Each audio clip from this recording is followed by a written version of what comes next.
ॐ अज्ञानतिमिरान्धस्य ज्ञानाञ्जनशलाकया चक्षुरुन्मिलितं येन तस्मै श्रीगुरुवे नमः।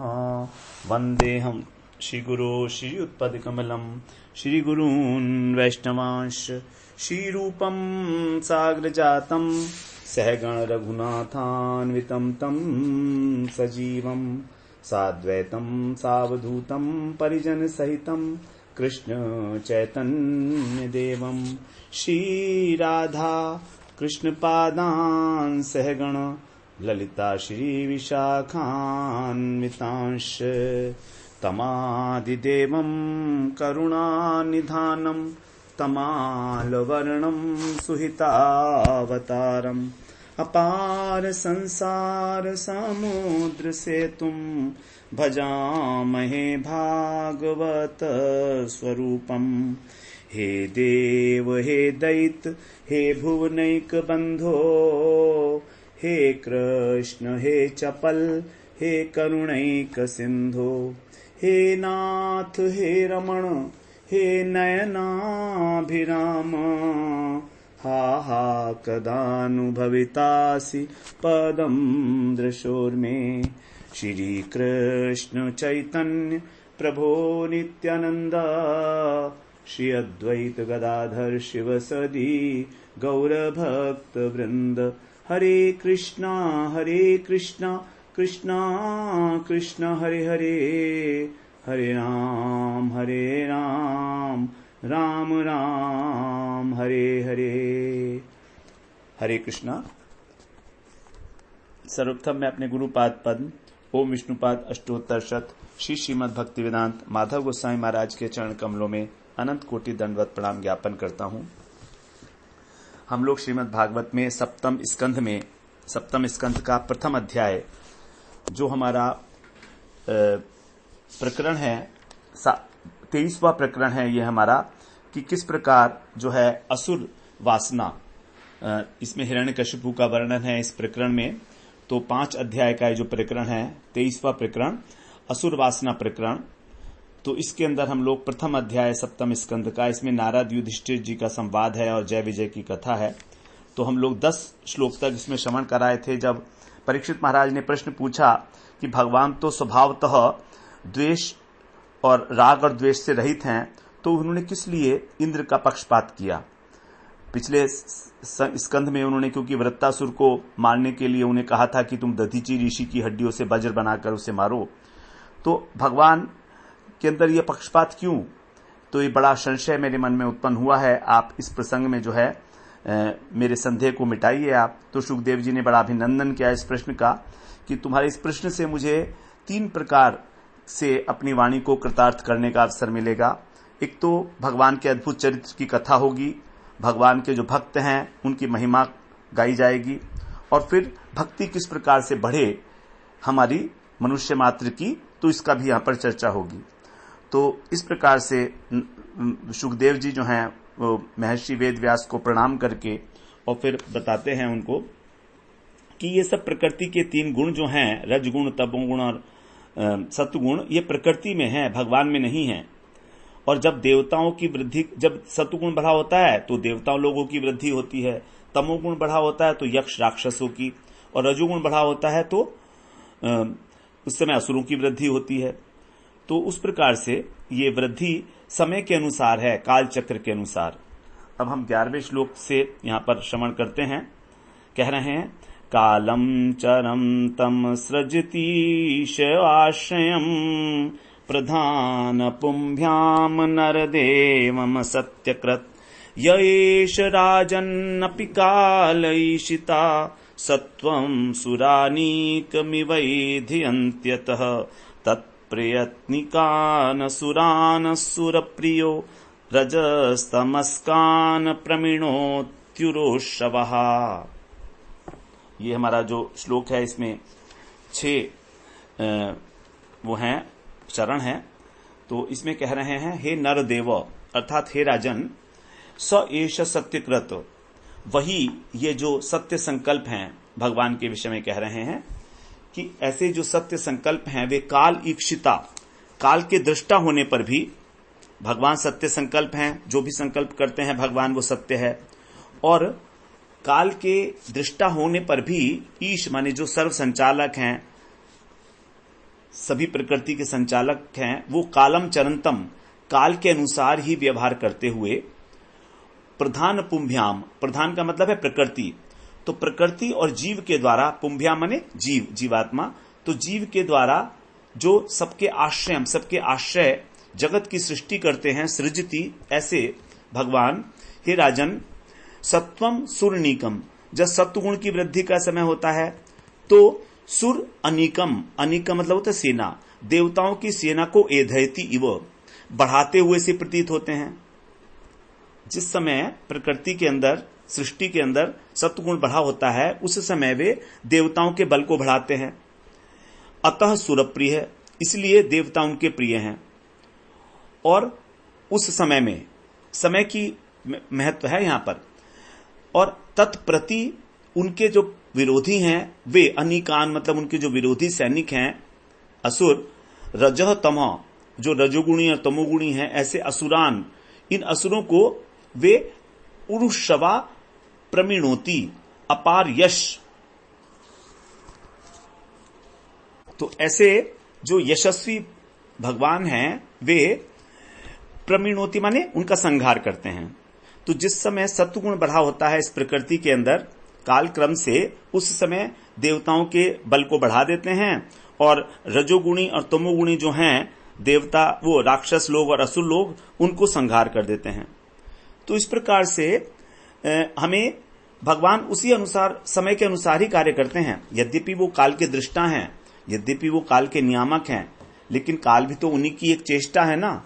तो काल के अनुसार ही जो है भगवान कार्य करते हैं, काल के विपरीत कार्य नहीं करते। वो भी काल का आदर करते हैं, क्योंकि यदि भगवान ने ही काल को बनाया है और भगवान ही यदि उसका आदर नहीं करेंगे तो फिर काल की महिमा क्या रही, फिर भगवान की महिमा क्या रही। भगवान ने अपने ही जो रूल्स को तोड़ दिया। तो प्रकृति के साथ साथ भगवान ने ही काल की रचना की, क्योंकि प्रकृति में जो परिवर्तन होता है वो काल के अनुसार होता है। जैसे हम लोग एक वृक्ष, एक बीज बोते हैं, तो बीज बोते हैं तो जब कुछ समय बीतता है तब उसमें अंकुर आता है, फिर उसके अंदर पौधा आता है, फिर वही पौधा बढ़ते बढ़ते काल क्रम से वृक्ष बन जाता है। तो उसमें जो परिवर्तन देखा गया वो, उसमें दो कारण हैं, एक तो काल, समय, और दूसरा उस बीज का स्वभाव। उस बीज के अंदर स्वभाव है ऐसा ग्रोथ करने का, बढ़ने का, इसलिए वो बढ़ा। तो काल और स्वभाव के कारण ही इस प्रकृति के अंदर परिवर्तन होते हैं। तो यद्यपि वे काल के नियंता हैं, लेकिन क्योंकि काल के रचयिता भी हैं, इसीलिए जिस समय सात्विक काल होता है तो वो जो सत्व से विरोधी असुर हैं उनको संहार कर देते हैं। प्रमीणोति, ये काल का प्रभाव है, और उस समय देवताओं का बल जो है वो बढ़ा होता है। तो ये भगवान का ही नियम है, और भगवान अपने ही नियम का आदर करते हुए इस समय काल के द्वारा ही परिचालित होते हैं। इसका यह मतलब नहीं है कि काल के अधीन है वो, इसका यह मतलब कदापि नहीं है। कालम चरंतम सृजति आश्रयम, वो तो आश्रय हैं प्रकृति के, काल के, जीवात्मा के, सभी के, और सत्य संकल्प हैं। सत्यकृत कहा ना भगवान को, क्योंकि भगवान के द्वारा जो भी उत्पन्न होता है वो सत्य वस्तु है। भगवान के द्वारा जो वस्तु है वो मिथ्या नहीं हो सकती। जैसे ज्ञानी लोग बोलते हैं कि जगत मिथ्या, ये उनका भ्रम है। जगत मिथ्या नहीं है, जगत नश्वर है, काल के द्वारा वो प्रेरित होता है, उसके अंदर परिवर्तनशील है, नश्वर है। अब 12वें श्लोक में कह रहे हैं, अत्रैवोदाहृतः पूर्वम् इतिहासे सुरऋषिणा प्रीत्या महाकृतौ राजन् पृच्छते जात शत्रवे। पूर्वम अत्र एव, पूर्व माने पहले, अत्र माने इसी संबंध में, ही एवं माने ही, महाकृतौ जो महायज्ञ है, अर्थात राजसूय यज्ञ के समय अजात शत्रवे, जो अजात शत्रु राजा युधिष्ठिर हैं। राजा युधिष्ठिर को अजात शत्रु इसलिए कहा जाता है क्योंकि उनका कोई शत्रु ही नहीं था, कभी उन्होंने किसी को शत्रु नहीं माना। उनको कोई शत्रु मानता रहे, लेकिन उन्होंने अपने जीवन में कभी किसी को शत्रु माना ही नहीं। यद्यपि उन्होंने महाभारत की लड़ाई लड़ी, लेकिन तो भी उनका कोई शत्रु नहीं था। तो ऐसे जो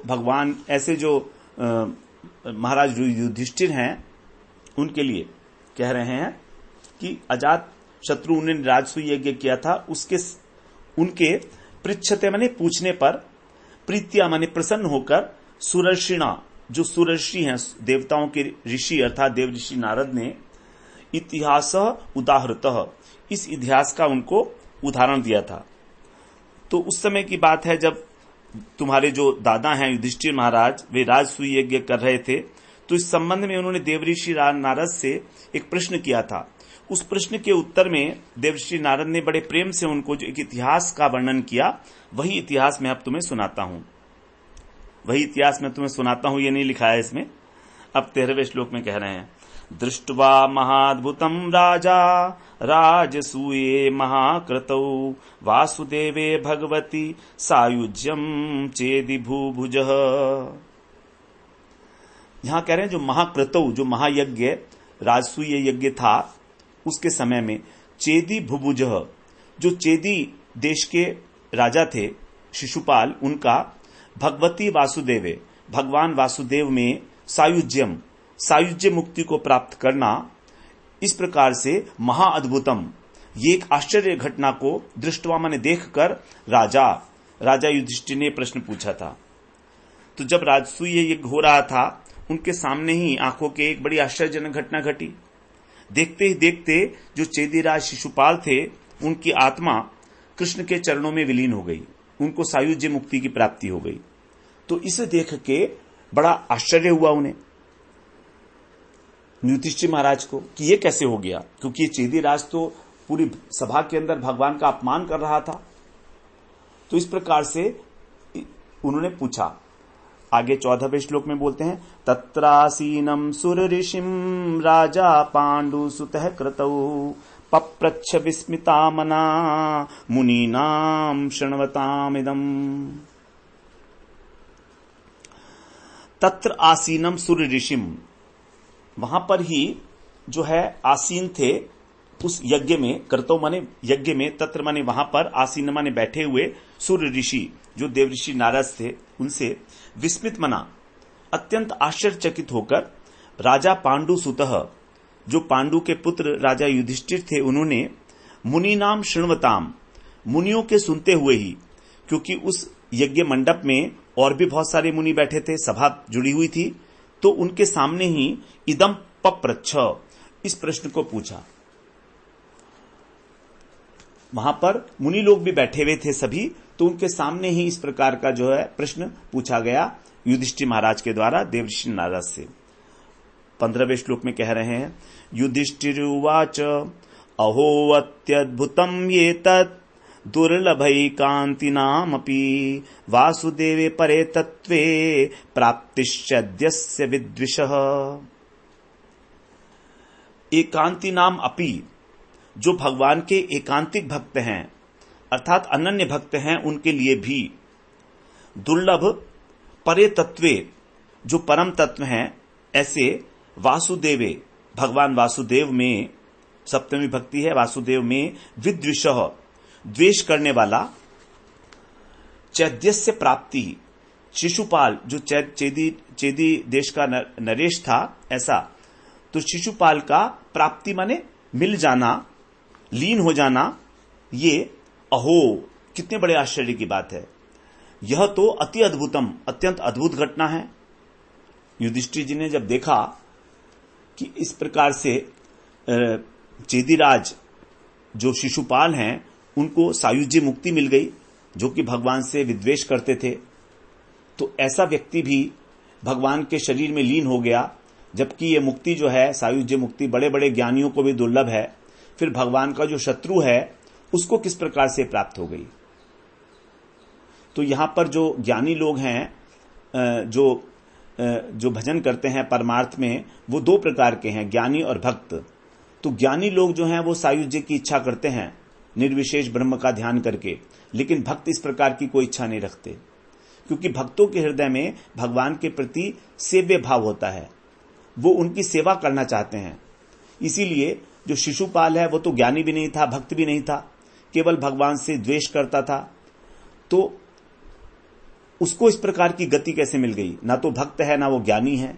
तो निश्चित रूप से ये बात जो है उनको अद्भुत लगी और उन्होंने इसको व्यक्त करते हुए ये कहा युधिष्ठिर महाराज ने कि उसको ये गति कैसे मिली। आगे एतद् वेदितुमिच्छामः सर्व एव वयं मुने भगवन्निन्दया वेनो द्विजस्तमसी पातितः। हे महामुनि, नारद जी के लिए संबोधन। वयम सर्व एव, वयम माने हम सब, जितने भी हमारे ऋषि मुनि बैठे हैं उन सब के साथ ही कह रहे हैं। एतत्, इस रहस्य को, वेदितु माने जानना, इच्छा में माने चाहते हैं, हम सब इस रहस्य को जानना चाहते हैं। क्योंकि पहले समय में, अब पहले का उदाहरण दे रहे हैं, भगवत निंदया, भगवान की निंदा करने से, द्विजय वेनः, जो ब्राह्मणों के द्वारा, द्विजय माने ब्राह्मणों के द्वारा, वेन जो राजा वेन थे उनको तमसी पातितः, नरक में गिरा दिया गया था।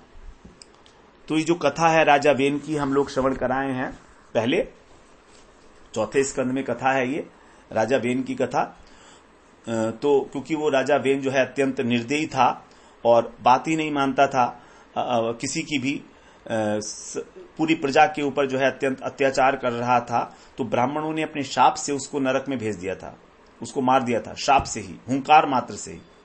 इस प्रकार से जो राजा वेन, तो कहते हैं युधिष्ठिर महाराज की अंग के पुत्र थे ये राजा वेन, राजा अंग के पुत्र।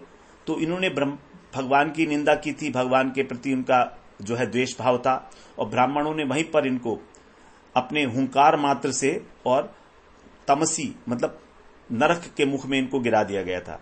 क्योंकि जब ब्राह्मण इन्हें समझाने गए तो उल्टा सीधा बोलने लगे ये कि तुम बड़े मूर्ख हो, अधर्म को धर्म मानते हो, शास्त्रों में तो लिखा है कि राजा ही सब देवताओं का स्वरूप होता है, तो तुम मेरे राज्य में रहते हो और पूजा करते हो विष्णु की, ये तो एक बहुत बड़ा पाप है।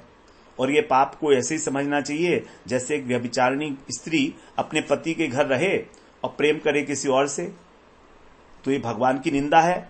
तो ब्राह्मणों ने इस प्रकार जब भगवान की निंदा सुनी तो उन्होंने एक हुंकार की, और उस हुंकार से ही जो वेन का जो शरीर है वो नष्ट हो गया और उसको नरक में गिरा दिया। तो युधिष्ठिर महाराज कहते हैं ये बात समझ नहीं आती मेरी कि यहां पर भी क्या यहां पर कोई नियम बदल गया भगवान का। तो हम इस रहस्य को जानना चाहते हैं कि कर्म एक ही है, दोनों ही भगवान की निंदा कर रहे हैं। राजा वेन ने भी निंदा की और ये जो शिशुपाल है इसने भी निंदा की। तो इस प्रकार से यहां पर जो फल था वो अलग अलग क्यों मिल रहा है। अब आगे 17वें श्लोक में कह रहे हैं, दम घोष सुतः पाप आरभ्य कल भाषणात् संप्रत्यमर्षि गोविंदे दंतवक्त्रश्च दुर्मतिः। 17वां श्लोक है, कह रहे हैं जो पापी है, पापः पन पापी, दमघोष सुतः, जो दमघोष का पुत्र है शिशुपाल, और इसके साथ ही साथ जो इसका भाई है दुर्मति, अत्यंत दुष्ट बुद्धि वाला दंतवक्त्र। दंतवक्त्र ये दो भाई थे, शिशुपाल और दंतवक्त्र, ये कृष्ण के जो हैं शत्रु थे, उनके मौसेरे भाई थे, लेकिन मौसेरे नहीं, शायद बुआ के लड़के थे उनके, नहीं हाँ मौसेरे भाई थे उनके। तो शिशुपाल और दंतवक्त्र जो दोनों हैं ये कल भाषणात्, कल भाषणात् का मतलब है कि जो बचपन से ही, जैसे बच्चा होता है तोतली भाषा में बोलता है ना, तो यहां पर बच्चे के जो वाणी है उसको बोलता है कल। कल का मतलब है तुतला के बोलना। कल का मतलब सुंदर भी होता है, क्योंकि बच्चों की जो वाणी है वो सबको बड़ा आकर्षण करती है। तो कल का मतलब है यहां पर तुतलाना। तो जो बचपन से ही भगवान की निंदा करता था, आरभ्य माने बचपन से लेकर, आरंभ से ही, संप्रति माने अब तक, वर्तमान काल तक, गोविंदे अमर्षि, गोविंद से द्वेष करता था, कृष्ण से द्वेष करते रहे, दोनों के दोनों। तो दमघोष का शिशुपाल और दंतवक्त्र दोनों जब से तुतला के बोल रहे थे तब से ही भगवान से द्वेष करते हैं। आज से तो कर नहीं रहे हैं, इनका जो द्वेष है ये तो बहुत पुराना द्वेष है। तो बालक जब बोलना सीखता है तभी से, तो जिस दिन से बोलना सीखा उसी दिन से ये जो है गाली दिया करता था शिशुपाल।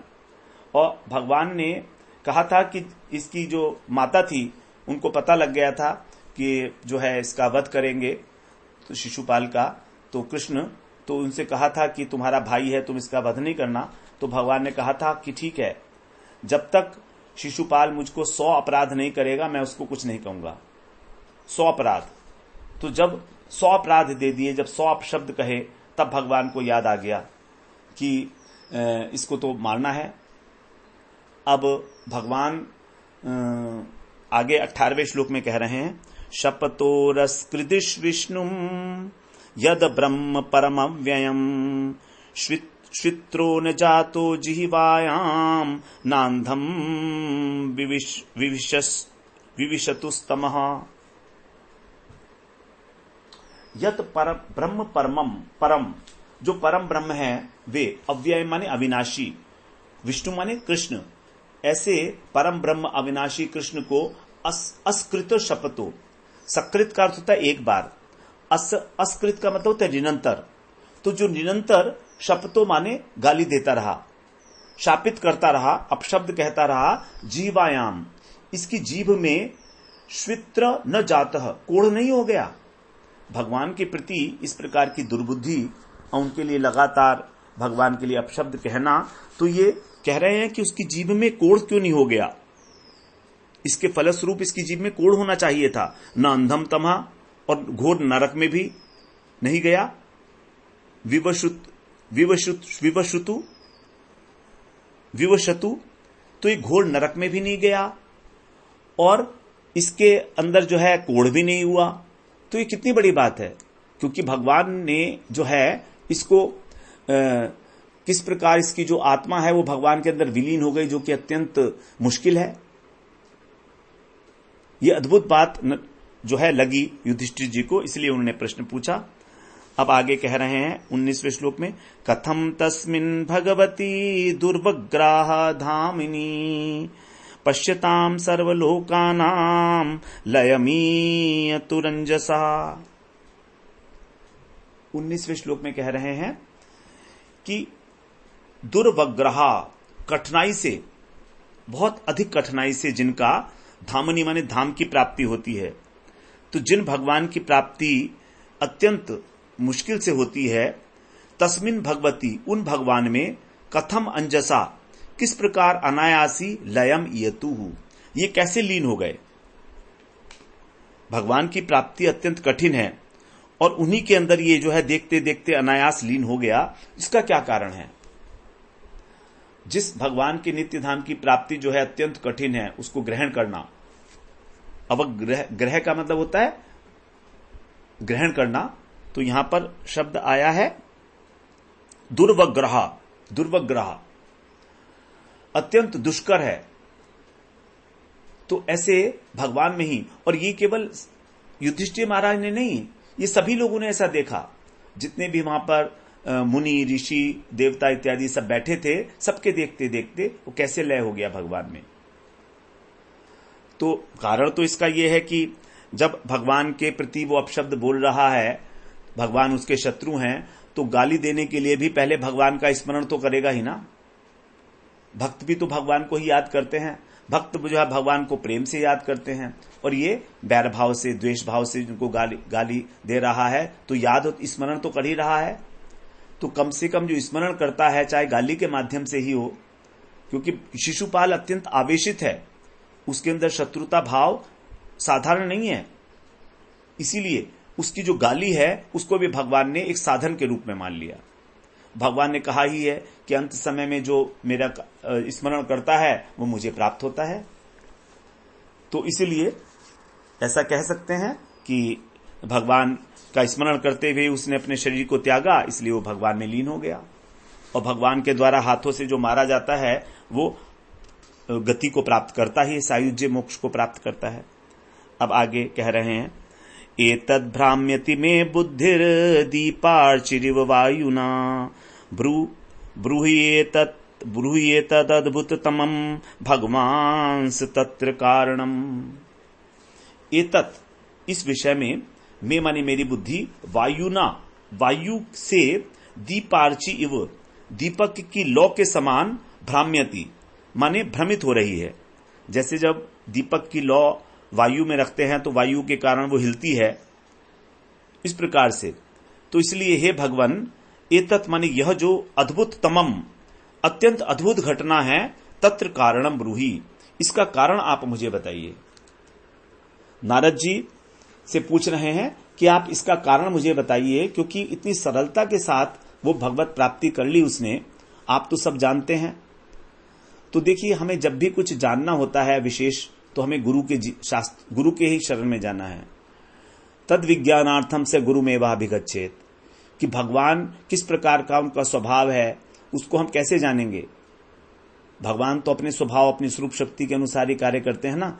तो जीवन में हमारी जो भी समस्याएं हैं, परमार्थिक समस्याएं विशेष रूप से, उनको हल करने के लिए हमको केवल, जैसे नारद जी हैं, देवऋषि हैं, उसी प्रकार के जो हमारे गुरु हैं, शुद्ध वैष्णव हैं, उनके प्रति जाकर ही हमें अपने संशय का समाधान कराना चाहिए। संशय को कभी भी अपने स्थान नहीं देना चाहिए हृदय में, क्योंकि यही संशय थोड़ा सा आगे बढ़ते बढ़ते हमारी भक्ति को नष्ट कर देता है। कोई भी संशय उठे, तुरंत उसका प्रश्न पूछ लो, उत्तर पूछ लो उसका।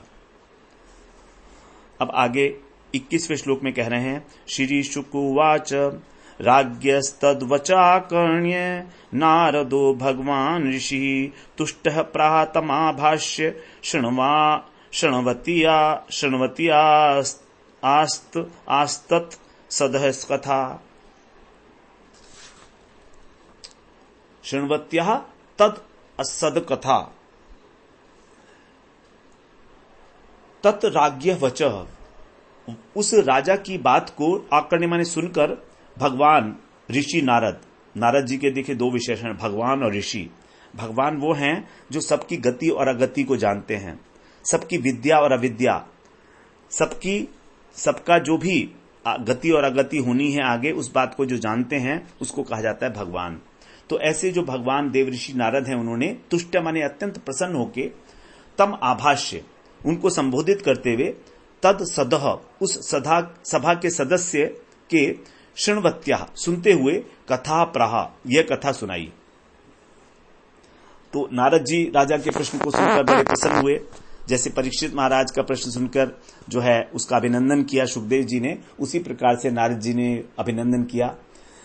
तो नारद जी ने भी सोचा होगा कि कोई गंभीर बात मुझसे पूछी जाए, सूक्ष्म रहस्य की बात, तो उसके बताने से जो है वक्ता को भी बड़ा हार्दिक उल्लास होता है, बड़ा अच्छा लगता है उसको। कोई अगर तत्व की बात, सिद्धांत की बात पूछी जाए वक्ता से कथा के बीच में ही प्रसंगवश, तो कितनी बड़ी बात है कि इस सभा में मुझे भगवान के महिमा का और भक्तों की महिमा का गान करने का अवसर मिलेगा और मेरी वाणी भी इससे पवित्र होगी। इस प्रकार से नारद जी जो है बड़े प्रसन्न होते हैं। अब नारद जी आगे कह रहे हैं, नारद उवाच, 22वें श्लोक में 22वें श्लोक में कह रहे, निंदनस्तव सत्कार न्यकारार्थम कलेवरम प्रधान परयो राजन अविवेकेन कल्पितम। नारद जी बोलते हैं कि हे राजन, निंदनस्तव, निंदन और स्तुति, स्तव माने स्तुति, निंदन माने निंदा, तो निंदा और स्तुति, सत्कार और न्यक्कार, न्यक्कार का मतलब होता है तिरस्कार, किसी का तिरस्कार करना, उसका विलोम शब्द है सत्कार, सत्कार का विलोम है, तो किसी का सत्कार और तिरस्कार। कलेवरम अर्थम, ये केवल शरीर के लिए है। मान अपमान, निंदा स्तुति, ये सब शरीर से संबंधित है, इस शरीर का होता है, आत्मा का नहीं होता। आत्मा को तो स्पर्श ही नहीं कर सकता निंदा स्तुति। प्रधान परयो, और ये सब प्रधान का मतलब है प्रकृति, और प्रकृति और जीव, पुरुष, प्रकृति और परयो मतलब प्रकृति जो परे है अर्थात पुरुष, इनके संयोग से जो हमारा शरीर बनता है, उस शरीर का तत्व को अविवेकेन, न जानने के कारण, अज्ञान के द्वारा कल्पिताम, केवल कल्पित है। तो ये बात जो है कि ये शरीर के होते हैं निंदा स्तुति सत्कार और तिरस्कार, ये हमें समझ में क्यों नहीं आती है? क्योंकि हमको प्रकृति और पुरुष का जो विवेक है वो नहीं मालूम। 13वें अध्याय में भगवान ने गीता के प्रकृति पुरुष विवेक की चर्चा की है, क्षेत्र और क्षेत्रज्ञ के रूप में। शरीर का धर्म क्या है और पुरुष का मतलब आत्मा का क्या धर्म है, ये दोनों पृथक पृथक वस्तुएं हैं। तो इस निंदा स्तुति का, मान अपमान का प्रभाव उन्हीं पर पड़ता है जो अपने को शरीर माने बैठे हैं, जो अपने को शरीर माने बैठे हैं। जो अपने को शरीर नहीं मानते हैं उनको किसी प्रकार का कोई प्रभाव नहीं पड़ता। तो शरीर को अपना मानने के कारण ही हमारे को इस प्रकार से अनुभव होता है, क्योंकि यह अज्ञान जन्य है, अज्ञान, और यह अज्ञान जो है माया की देन है।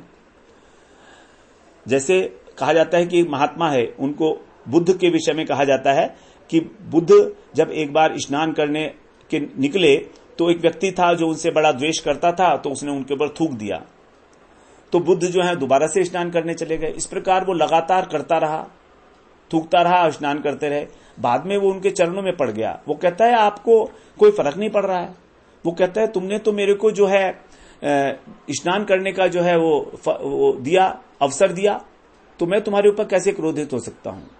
उसी प्रकार से यदि कोई गाली दे रहा है तो महात्मा बोलता है कि मैंने तो जो है गाली स्वीकार ही नहीं की तुम्हारी, मैंने स्वीकार ही नहीं की, तो तुम्हारी स्वीकार नहीं की तो मुझे कहां लगी वो, मुझे तो लगेगी तब जब मैं उसे स्वीकार करूंगा, जब मैं अपने को शरीर मानूंगा, क्योंकि तुम मेरे शरीर को गाली दे रहे हो, आत्मा को तो न तुम जानते हो न मैं जानता हूं। तो आत्मा को जब मैंने देखा ही नहीं, तुमने भी देखा नहीं, तो गाली कहां से दोगी तुम। कोई स्त्री अगर महात्मा को गाली देती है तो महात्मा उससे ये कह रहा है तुम गाली कैसे दोगी उसको, ये बताओ। अब महात्माओं को गाली देती ही हैं स्त्रियां, कई बार देती हैं, क्योंकि उनके पति उनके पुत्र को जो है वो साधु बना देता है। तो इस प्रकार से जब तक देह में अभिमान है तभी तक हमारे को मान सम्मान की चिंता है। अब भगवान तो देह से बिल्कुल परे हैं, उनकी हिंसा कौन करेगा, उनको किस प्रकार से जो है कोई पीड़ा होगी किसी प्रकार की। तो आगे 23वें श्लोक में 23वें श्लोक में कह रहे हैं, हिंसा तदभिमानेन दंड पारुष्योर यथा वैषम्य भूतानाम मम अहम इति पार्थिव। मम अहम इति पार्थिव, मम अहम बुद्धि, हमारी जो ये मम अहम बुद्धि है यही बेसिकली इस सब का कारण है।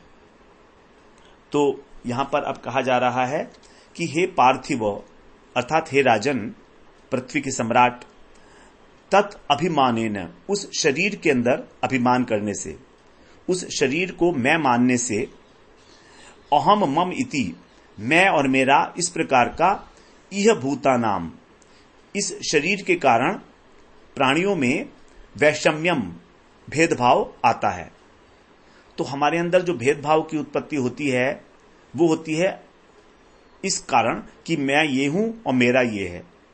इसीलिए अपना और पराया होता है। जब अपना नहीं कुछ तो पराया कैसे होगा। यथा दंड पारुष्यो हिंसा, जैसे शरीर को ताड़ना होती है, अगर शरीर को मारा जाए दंड से तो क्या होगा, पारुष्यो हिंसा, और कठोर वचनों से तो उसको क्या होती है, हिंसा, मतलब उसकी पीड़ा होती है, उसको दर्द होता है। तो शरीर को मारना और शरीर को दुर्वचन देना, शरीर के प्रति अपशब्द कहना, गाली देना, इसके कारण हमें जो है कष्ट होता है।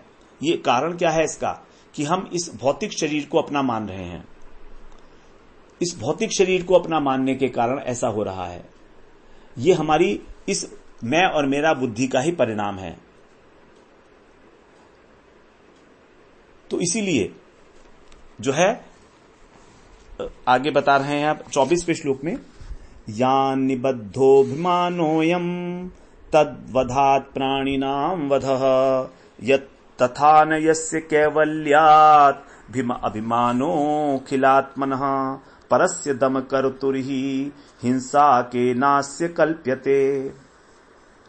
अयम अभिमानः, ये जो अभिमान है मैं और मेरा का, यत निबद्ध, जिसके अंदर बंधा हुआ है, अर्थात जो इस अभिमान से बद्ध है, तत्वधात, उसके वध से प्राणी नाम वध, प्राणियों का वध होता है।